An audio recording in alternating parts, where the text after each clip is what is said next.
President Trump did what's being called a virtual rally with Rush Limbaugh. In reality, he just called into Rush Limbaugh's radio show and they talked for an extended period of time. And so here's one of the moments from the interview, which I think is hilarious. Early on in the 2015 primary, when it first started, Rush Limbaugh and a lot of the conservatives, they did not like Donald Trump. They preferred somebody like Ted Cruz, who they viewed as more conservative and more ideological. It took him a long time before he hopped on the bandwagon, but ever since he got on the bandwagon, oh my God, now it's a love fest between the two of them. And he got the Presidential Medal of Freedom or whatever it is, which is just, that literally tarnishes that. You can't give it to this guy, the biggest partisan hack in the country who's insanely corporatist. Okay, anyway, I digress. For every single war. Well, anyway, so in this virtual rally, you had Donald Trump get this fawning, sycophantic, gross speech from Rush Limbaugh, where Rush is really slobbing on that knob. Listen to this. Now, one of the things I've tried to learn to do over the course of the years is to make the complex understandable. I think this election, sir, is really simple to explain to particularly people who are undecided, and I don't know how many of those there are. I frankly don't know how you can't be decided by them, but this election is really, it boils down to two propositions. One is, it's between a man, you, who believes America is good and decent and great, right, against people who are behind Joe Biden, who think America isn't good. They think America is unjust and immoral from the days of our founding, and they are trying to undermine and transform this country as founded. And that's why you are undermined, and that's why your successes are hidden. That's why your successes are distorted and lied about. It's no more complicated than that. If you love this country, if you love America, the America you think exists, you don't have a choice in this election. Your only choice is President Trump. If you don't support President Trump here, you are going to end up facilitating the transformation of America into a country it was never intended to be.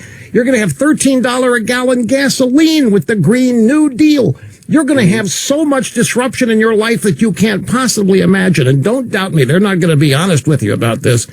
But that's really what this is about. You are good. You believe America is good. You believe America is great. You want to keep it that way, and you want to solidify it, and you want America's greatness to be enshrined and empowered for decades beyond you. At the end, he actually says to Trump, you are good. You believe America is good. You believe America is great. You want America's greatness to be enshrined far beyond you. Imagine thinking that that's how Trump is thinking. Right, that's what this guy wakes up every morning thinking. How can I enshrine America's generation to last beyond my years? The dude has very clearly never thought about anybody but himself. Maybe there was one time in 2003 where he thought about one of his kids for 2.5 minutes for whatever reason. Are you kidding me? The most narcissistic man on the planet, and you think he's thinking long-term, let me make America great in the long run, last beyond my years, and enshrine it permanently? I mean, it's comical. And the part that really, again, he said, you are good to Trump. Come on, man. It's just so sad and so sycophantic. Anyway, so the world according to Rush Limbaugh.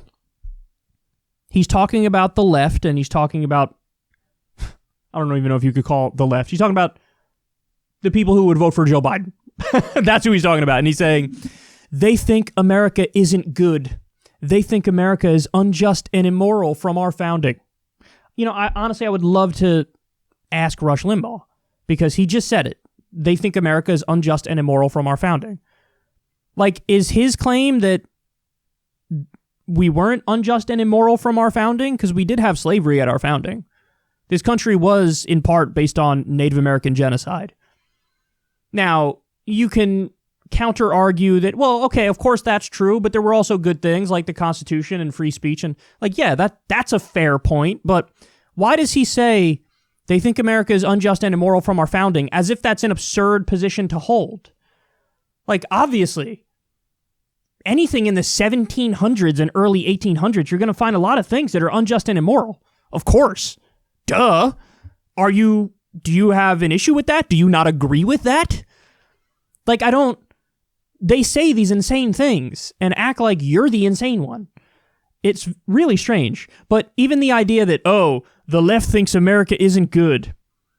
Quote, if you love this country, you don't have a choice but to vote for Trump. I'm so tired. I feel like this is commentary that's permanently stuck in the year like 2001. You know? That you just casually assert that, well, my side is the good side. We're the good team. We love this country. The other side is the bad side. They hate this country. Like, isn't it obvious that anybody who's involved in politics, they're doing what they think is the right thing for the country? So none of it's coming from a place of hate. It's all coming from a place of love or an attempt to improve. Like, a lefty says, hey, I think we get healthcare wrong. I'd really love to improve our healthcare system and move towards a Medicare for all system and copy the rest of the developed world. Like, you're not even willing to grant them that they think that's the right thing to do, even if you disagree? And the answer is no, he's not. He just views, people who don't agree with him as nefarious and that they hate America and they're trying to bring down America because he's a partisan, hack, tribal idiot. Rush Limbaugh is, who's never actually thought about these things in an interesting way or a substantive way or a serious way. His whole career is just strawmanning everybody he disagrees with and saying absurd things. If you love the country, you don't have a choice but to vote for Trump. Then when he says, they're not going to do the Green New Deal. He brings up the Green New Deal and $13 gasoline. Biden and Kamala are not even for the Green New Deal. The left is well aware of that. Does he have a climate plan? Yes. Does it go far enough? No. But they don't, again, it doesn't matter. They were going to run this playbook against anybody. That they're socialist, they're Marxist, they're communist, they're insane, they're extreme. They were going to say it no matter who it was. No matter who it was. Quote, you are good. You believe America's great. By the way, the irony of all of this, because Donald Trump's 2016 campaign slogan, and half the time his campaign slogan in 2020, is Make America Great Again. So Limbaugh's argument is, you think America's already great. Your opponents think America's not great. No, according to Trump's own damn slogan, he doesn't think America is great right now, which is why he has to make it great again. So even his whole conception of what's happening is flatly contradicted by Trump's own messaging. And by the way, that's why Trump won in 2016. Is because Rush Limbaugh was not the one who was running his campaign and running a standard, boring, down-the-line, neocon bullshit campaign. If Rush Limbaugh was at the helm of Trump's campaign, he never would have said the thing about, I'm not going to cut Social Security, I'm not going to cut Medicare. He never would have said the thing about, I'm not going to do the free trade deals, I'm going to protect your jobs and keep them here, I'm against outsourcing. He never would have said those things. He never would have said the things against the Iraq war because Rush Limbaugh was the biggest cheerleader ever for the Iraq war. Rush Limbaugh, in this interview with Trump, at one point, he says, the fake news media destroyed Bush by going after the Iraq war. You're talking to a guy who ran against the Iraq war. And the casual assumption from Rush is that, well, obviously Trump is for it. I'm flabbergasted. There's never been a right-wing issue or a Republican who has been wrong in Rush Limbaugh's conception of the world, even if it's contradictory.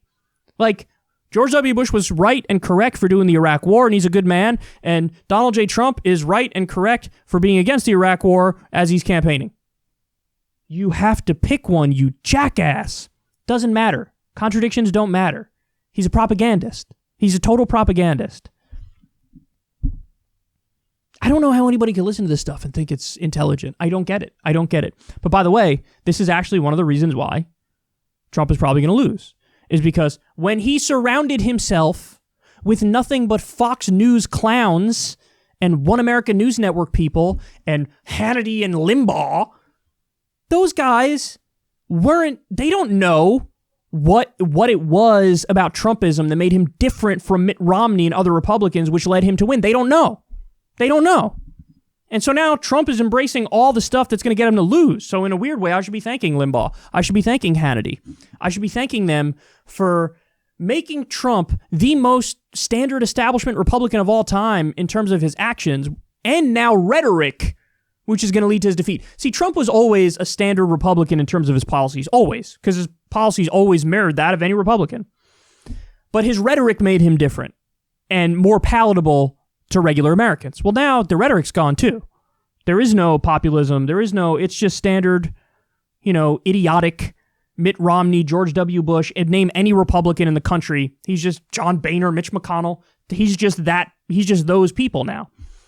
So anyway, yeah, we should be thanking Limbaugh for helping dull Trump's political instincts and bringing him where he is now. And I guess he's going to keep slobbing on that knob, but when Trump likely loses, what are these guys going to do? We already know Ben Shapiro's abandoning ship. We already saw it. We covered it the other day. He's running for the hills because he sees the writing on the wall. He sees it. So he's like, yeah, when Trump loses, it's on Trump. It ain't on me. It ain't on conservatism. It ain't on right-wing ideas. We're still cool, but it's on Trump. What's Limbaugh going to do? It'll be interesting to see.